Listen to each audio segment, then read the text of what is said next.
আচ্ছা, তোফায়েল আহমেদ রায়হান সে বর্তমানে এ দলের একজন প্লেয়ার। তার সাথে আমার ফেসবুকের মাধ্যমে পরিচয় হয় আর কি। তো পরিচয়ের পরে দীর্ঘদিন আমি তার সম্বন্ধে নিজের সম্বন্ধে এবং তার সম্বন্ধে আমি ব্যক্তিগত সকল কিছু জানার চেষ্টা করি এবং জানার পরে আমি যে জিনিসটা খুঁজে পাই যে একজন সে তখন আমাকে বোঝায় যে সে একজন সহজ সরল মানে মফস্বলের একজন ছেলে। হ্যাঁ, সে বিয়ে করতে আগ্রহী। সে আমাকে নানা রকমের বিয়ের প্রলোভনের কথাবার্তাও বলেছিল এবং সে আমাকে পরবর্তী সময়ে বিয়ের একটা ধার্য ডেটও একটা ওই সময় বলেছিল যে আমি তোমাকে মানে মার্চ এপ্রিলের পরে আমি বিয়ে করব তোমাকে, এই ধরনের একটা কথাবার্তাও বলেছিল। তো ইন দ্য মেইন টাইম সে আমাকে এই বিয়ের কথাবার্তা বলেই আমাকে সে গুলশানে 31শে জানুয়ারি একটা জায়গায় নিয়ে যায়। সেটা ছিল তার সে তখন ওইখানেই খেলার সুবাদে ওইখানেই সে সেই হোটেলেই মানে থেকেছিল আর কি। সেই হোটেলেই সে আমাকে ডেকে নিয়ে যায়।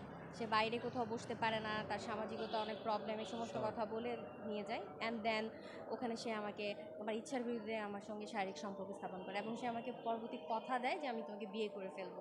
আমি যখন এবং পরবর্তীতে সে আমাকে যখন বিয়ের জন্য তাকে বলি, সে বিয়ে করবে না বলে সে আমাকে নানা রকম কথাবার্তা বলে। পরে আমি আমার বাবা, আমার পরিবার, তার এলাকার যত মেম্বার, চেয়ারম্যান এবং জেলা প্রশাসক যারা যারা আছেন তাদের সবাইকে জানাই ঘটনাটা। জানানোর পরে প্রত্যেকের জায়গা থেকে তাদেরকে ডাকিয়ে প্রশ্ন করেছে, জিজ্ঞাসা করেছে তার বাবাকে দিয়ে সে বলে দিয়েছে যে সে বিয়ে করবে না। হ্যাঁ, বিয়ে করবে না বলে সব জায়গায় বলে দিয়েছে এবং ইন দ্য মেইন টাইম আমি বিসিবিকেও কমপ্লেন করেছিলাম। বিসিবি আমার বিষয়টা ওইভাবে দেখে নাই। বিসিবি আমি সরাসরি আমিনুল ইসলাম বুলবুল সাহেবের হাতে আমি চিঠি লিখে দিয়ে আসছি এবং বলে আসছিলাম যে ওর কাছে আমার কিছু ভিডিও আছে, হ্যাঁ, পার্সোনাল ভিডিও আছে। ও আমাকে হুমকি থ্রেট দিছে যে তুমি যদি বিয়ের জন্য আমাকে চাপ দাও তাহলে আমি এই ভিডিওগুলো ছেড়ে দিব। এই বিষয়টা তার কোচ যারা আছেন রাজিন সালেহ থেকে শুরু করে অনেকেই জানেন। তো তারাও সমাধান করার চেষ্টা করেছিলেন, কিন্তু সে প্রত্যেকের সঙ্গেই অ্যাকচুয়ালি একই আচরণই করেছে। বলছে আমি দেখে নিব। ক্রিকেটারদের তো এরকম সম্পর্ক থাকেই, কোনো বিষয় না, তারা এরকম যখন তখন করতে পারে, এগুলো কোনো বিষয় না। তো যাই হোক, সে আমার সাথে একটা মিথ্যা বেইমানি যেটাকে বলে, মানে সার্বিকভাবে সে আমাকে ধোঁকা দেওয়ার জন্য সব সব আশ্রয় নিয়েছে। হ্যাঁ, এবং আর ব্যক্তিগতভাবে আমার মানে এই যে মামলায় আসাটা ছিল সম্পূর্ণই শেষ চেষ্টা। মানে আমরা নিজের তরফ থেকে সামাজিকভাবে যতটুকু চেষ্টা করার প্রয়োজন ছিল, জরুরি ছিল, সকল চেষ্টা যখন করে ব্যর্থ হয়েছি তখনই আমি